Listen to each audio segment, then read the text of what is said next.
Meanwhile, officials in the U.S. say South Korea and Japan might decide to acquire their own nuclear weapons if the North doesn't get rid of its nukes. It's a notion that might put a little more pressure on Pyongyang to follow through. Oh Jung-hee explains. South Korea and Japan may feel the need to develop their own nuclear weapons if they're not sure about the U.S. extended deterrence against North Korean threats. That's a message coming from both a U.S. congressional think tank and a top nuclear envoy. The U.S. Congressional Research Service released a report about non-strategic nuclear weapons last Friday.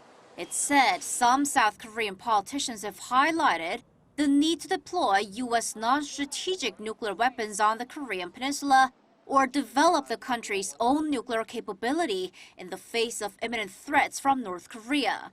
The claim echoes what U.S. Special Representative for North Korea Stephen Biegun said on the same day.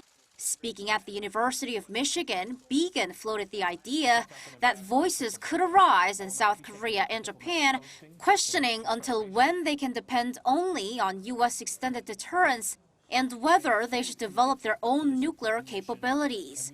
Seoul and Tokyo had scrapped their plans to develop nuclear weapons in the past, trusting U.S. extended deterrence, Biegun added. Such a message from the U.S. aims to show North Korea a picture of what may happen in the future should their denuclearization talks end up as a failure. It also urges China to play a greater role, as Beijing would be most against a nuclear-armed South Korea and Japan. Biegun called on North Korea to come back to the negotiating table, stressing that it should pursue engagement with the U.S. when opportunities are given.